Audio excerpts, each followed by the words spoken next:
What were the actions taken after the bonfire by the administration, and how do they affect students here at GHS? We have that, plus your sports and headlines, all up next on the GHS Reporter.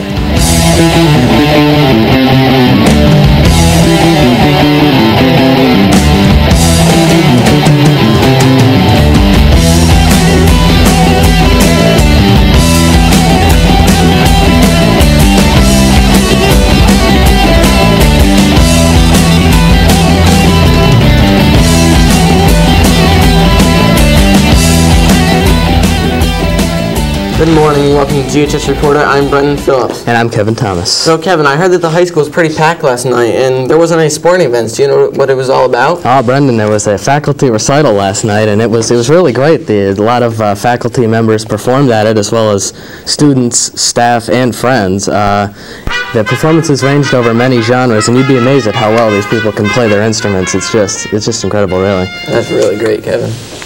And all the donations at the door went to charity, so it was for a good cause as well. Many stories have circulated surrounding the activities at this year's bonfire. Just what exactly happened and what does the administration plan for the future? Elizabeth Olsen has the story. As many may know, after the bonfire game, there was a problem with behavior of some of the participants. This did not go unnoticed by the members of the school board. My understanding is that there was a bit of a fracas at the bonfire on Thursday night. That the concerns that was expressed to me were not really the magnitude of what happened, but the fact that something did happen. Did we miss something, or it's just a message that sometimes young people in the heat of excitement sometimes lose sight of? And I chalk it up to that, but it was a little bit of a concern. Does this mean that there isn't going to be a bonfire next year? We talked to Mr. Bailey regarding this issue. I think mostly the event got a little bit too enthusiastic, where some of the spirit, the school spirit wasn't becoming the focus of how students are behaving. They were probably getting very excited about their own grade level or their own team, and I think that led to some problems out on the field and in the crowd. Do you think this will affect future school events? That's a good question. As with everything that we choose to do here, it's a group decision where there's lots of people from different organizations that contribute to that decision. There are the sponsoring organizations, the freshman class, and the juniors and seniors who participated, the administration, the staff who worked the event.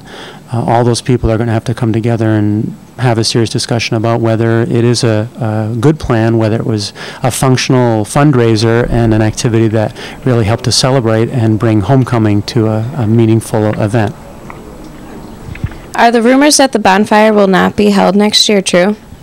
There's absolutely no way to distinguish whether we'll have a bonfire or a dance or a powder puff game or any of those events, because it really is a year-by-year approval process. And from what I understand, this year we tried a whole new schedule and we arranged things differently, and last year was a different schedule than the year before, so it's really all about experimentation and what's going to work best for the students and for the community.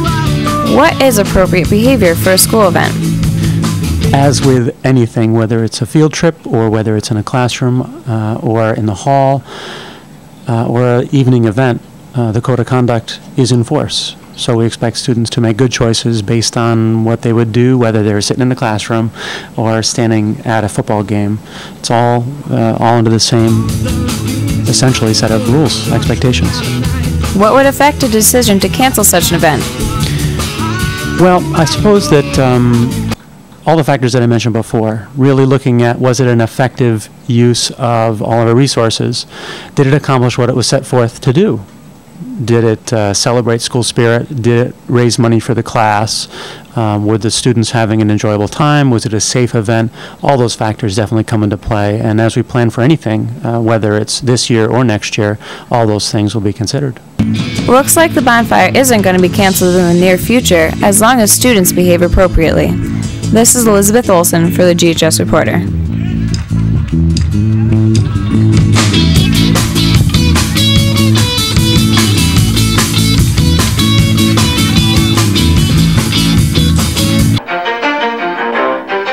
You ready?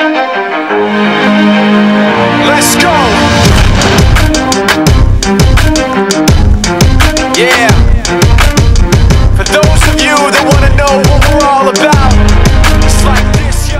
Rockies jumped out to a 2-0 series lead last night after beating the Rockies in Game 2 of the World Series 2-1. Jason Varitek and Mike Lowell each had an RBI. Boston's bullpen pitched 3 scoreless innings in relief for Kurt Schilling.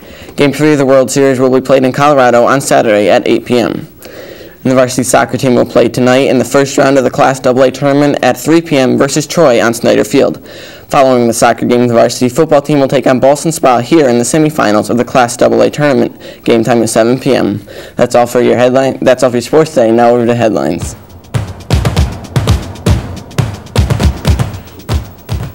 In California, top fire officials are blaming one of the major fires on an arsonist. The specific fire, which burned over 25,000 acres, was believed to be the work of Catalino Pindina. Overall, the fires have burned over 720 miles of land, and damage costs are estimated to top $1 billion. Also, oil prices have reached a record high, over $90 a barrel, due to violence in the Middle East. OPEC provides over 40% of the world's oil and does not know when the oil prices will go down. That's all for today's headlines. And once again, don't forget that boys soccer will play at 3 and football is at 7. Tickets are $6 at the door. For the football game. That's all the time we have for today. I'm Brendan Phillips. And I'm Kevin Thomas. Stay tuned for your announcements. And have a great day.